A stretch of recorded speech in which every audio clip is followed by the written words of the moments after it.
गुरु पूर्णिमा के अवसर पर गुरु के शहर काशी में गुरु वंदना की होड़ लगी है। धर्म जाति विचार के भेद से ऊपर उठकर गुरु की पूजा सभी वर्ग और धर्मों के लोग करते आ रहे हैं। अपने हुनर के जानकार उसी हुनर को जब दूसरे को सिखाते हैं तो गुरु कृपा ही होती है।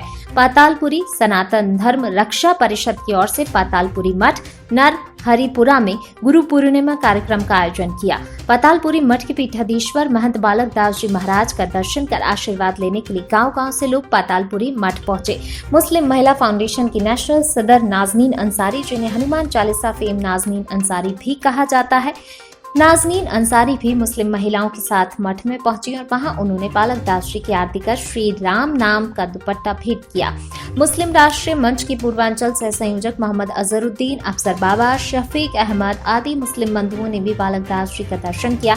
इस अवसर पर महंत बालक दास जी महाराज ने कहा कि जिनको भी भगवान श्री राम में आस्था और भक्ति है, चाहे वह किसी भी धर्म और जाति का हो, ऐसे सभी लोगों के लिए मठ का द्वार खुला है। गुरु की पूजा करना तो धर्म और जाति के बंधन से मुक्त है। मुस्लिम महिला फाउंडेशन की नेशनल सदर नाजनीन अंसारी ने कहा कि गुरु वही है जो अपने ज्ञान के प्रकाश से अज्ञान का अंधेरा दूर कर दे।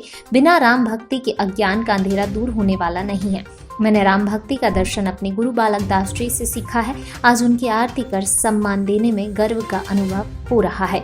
मुस्लिम राष्ट्रीय मंच के पूर्वांचल सह संयोजक मोहम्मद अजहरुद्दीन ने कहा कि बालक दास जी ऐसे गुरु हैं जिन्होंने समाज में धर्म के नाम पर पनप रहे नफरत की खाई को भरने का काम किया है। अपने गुरु बालक दास पर हमें नाज है कि उन्होंने शिष्य बनाने में धर्म जाति का भेद नहीं किया। वाराणसी से रोहित सेठ की रिपोर्ट।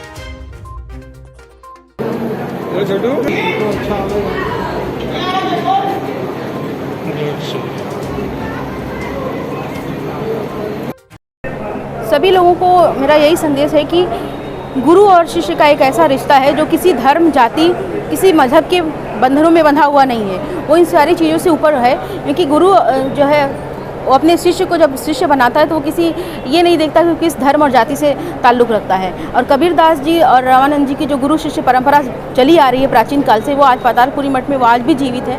हमारे गुरु महंत बालक दास जी ने हम लोगों ने सम्मान किया और उस गुरु शिष्य की परंपरा को बनाए रखा।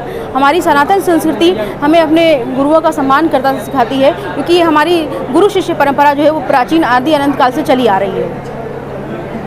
गुरु जी के लिए जो पद है उसमें मजहब और पंथ और जाति पाति का भेद नहीं होता है, क्योंकि गुरु वह होता है जो ज्ञान दे। उससे मजहब और पंथ से कोई मतलब नहीं है। गुरु जिससे ज्ञान मिल जाए वो हमारा गुरु। दत्तात्रेय ने 24 गुरु बनाए थे, क्योंकि उनको जिससे जो ज्ञान मिलता गया और वो उनको गुरु बनाते गए।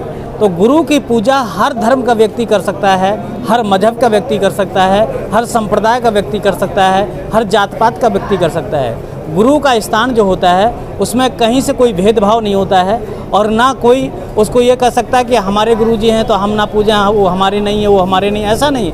गुरु सबके, जैसे परमात्मा भगवान राम सबके हैं, कृष्ण सबके हैं, कोई भी उनको पूजा अर्चना कर सकता है, उसमें कोई किसी का भेद नहीं है। उसी प्रकार से गुरु की अर्चन पूजन वंदना करना यह सबके लिए सबका दायित्व है और सबका कर्तव्य है और सबका अधिकार है। इसलिए लोग यहाँ पर जुड़े हैं। अब क्योंकि कोरोना काल के कारण यहाँ पर बहुत ज़्यादा भीड़ नहीं हो पा रही, नहीं तो यहाँ तो बहुत बड़ी संख्या में लोग आते थे। तो ऐसी स्थिति में जिनकी श्रद्धा है गुरु के प्रति, वो अपना पूजा अर्चन करते हैं, प्रतिवर्ष करते हैं, और ये परंपरा चली आ रही है। और हमारे यहाँ भी किसी प्रकार का भेदभाव नहीं है। यह क्योंकि भगवान के सब अंश हैं, ईश्वर अंश जीव अविनाशी, चेतन अमल सहज सुखराशि, भगवान परमात्मा के सभी ये अंश हैं, हम जीव मात्र उनके ही अंश हैं। इसलिए ठाकुर जी की कृपा, यहाँ पर ठाकुर जी का दरबार है, यहाँ आने के लिए सबको दरबार खुला रहता है। जो भी भगवान कहते हैं, जो सभी आवा शरणाई और रखियों ताह प्राण की नाई, जो भगवान के शरणागत आ जाता है, भगवान कहते हैं उसको हम प्राण के तरीके से रखते हैं। इसलिए यहाँ सबके लिए दरबार खुला है। जो भी भगवान के शरणागत आता है, जो गुरु के दरबार में आता पूजा करता है, उसके लिए सबका सम्मान है। देखिए, जो लड़ रहे हैं वो एक अपनी रोटी सेंक रहे हैं,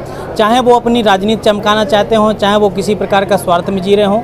लेकिन मुझे लगता है कि भेदभाव इस प्रकार से नहीं होना चाहिए। ये सनातन धर्म इतना बड़ा विशाल धर्म है कि सबको हृदय से लगाए हैं और जो भी आज पंथ निकले वो इसी से निकले हुए हैं। ऐसी स्थिति में भेदभाव को ख़त्म करना चाहिए। सबको धर्मगुरुओं को यही मैं कहूँगा कि सबको एक ही पाठ पढ़ाइए कि आप परमात्मा के अंश हैं, भगवान के राम के अंश हैं, इसलिए सभी लोग उनके चरणों में लग कर के आराधना प्रार्थना करिए और भेदभाव मिटाइए, देश को और उन्नति को ले जाइए, राष्ट्र की तरक्की करिए। देश हमारा तरक्की करेगा तो हमारा नाम रोशन होगा, विश्व में हमारा डंका बजेगा। ऐसी स्थिति में ये मताद भेद खत्म करके और एक जो है भेद में अपने जीवन में जीजिए और सबको सम्मान कीजिए। मानव ही एक ऐसी है कि सबको अपने कड़ी में पो करके जीवन को आगे बनाने का, और सदगुरु दरबार में आकर के व्यक्ति के अंदर अगर भेदभाव रह गया तो फिर कोई मतलब नहीं रह जाता है।